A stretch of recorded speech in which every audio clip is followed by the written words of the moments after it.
तो जम्मू कश्मीर में आतंकवादी फिर बेलगाम हो गए हैं। दहशतगर्द घात लगाकर बैठे हुए हैं और कश्मीर के अमन चैन को खौफ में बदल रहे हैं। आतंकवादियों ने एक हफ्ते में 2 बड़े हमलों सहित 2 आतंकी घटनाओं को अंजाम दिया। 24 अक्टूबर की शाम आतंकवादियों ने जम्मू कश्मीर के गुलमर्ग के पास सेना की गाड़ी पर हमला कर दिया।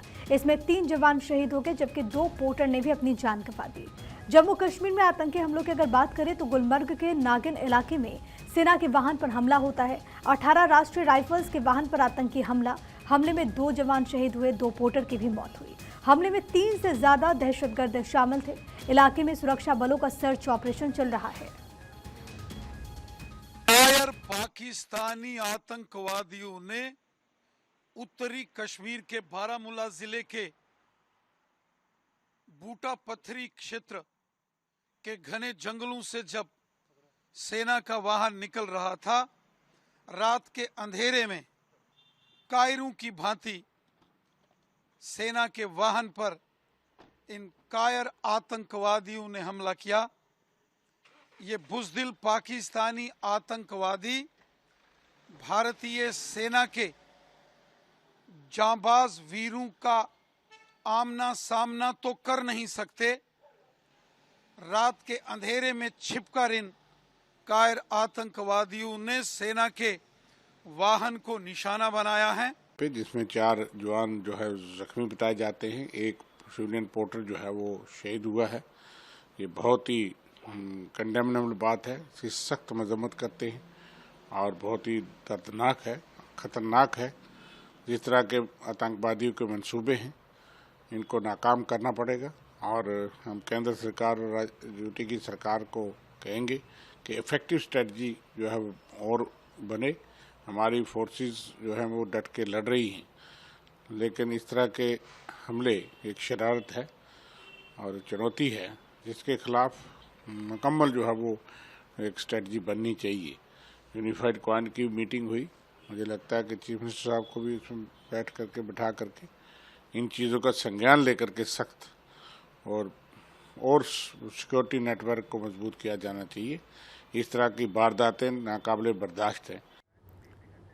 दरअसल सेना की गाड़ी बोट पाथरी से आ रही थी, जो कि नियंत्रण रेखा यानी कि एलओसी से 5 किलोमीटर दूर है। इस दौरान घात लगाए बैठे आतंकियों ने सेना के वाहन पर हमला कर दिया।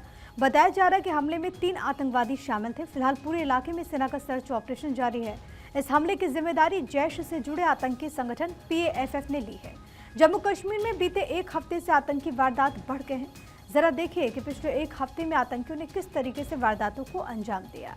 जम्मू कश्मीर में चुनाव के बाद आतंकी वारदात की हम बात करें तो 24 अक्टूबर बारामूला में सेना की गाड़ी पर आतंकी हमला होता है।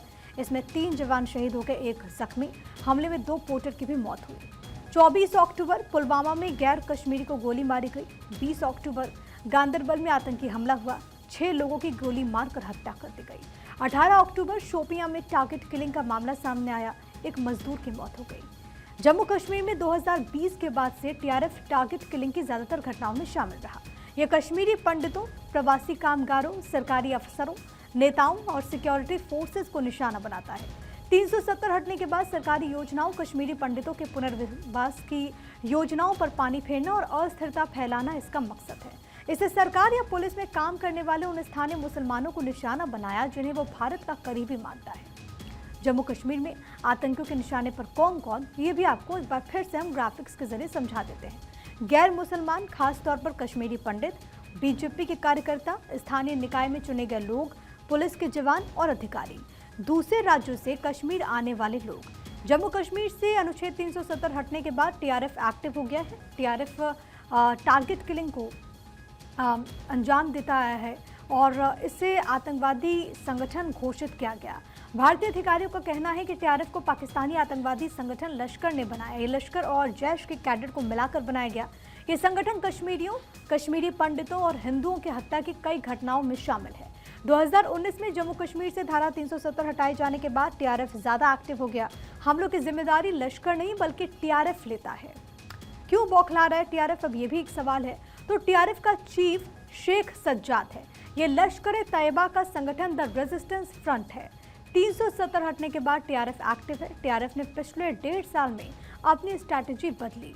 पहले TRF कश्मीर पंडितों को निशाना बनाता था, टारगेट किलिंग करता था, अब ये गैर कश्मीरियों और सिखों को निशाना बना रहा है। ये संगठन कश्मीरी पंडितों और हिंदुओं की हत्या में शामिल है।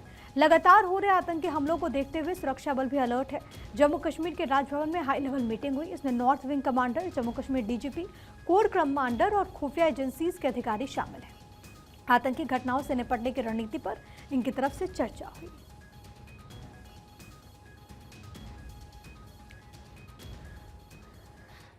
तो ये तस्वीरें जो आपके टीवी स्क्रीन पर है वो कुछ देर पहले की है, जब हमले में शहीद हुए जवानों को एलजी मनोज सिन्हा ने श्रद्धांजलि दी।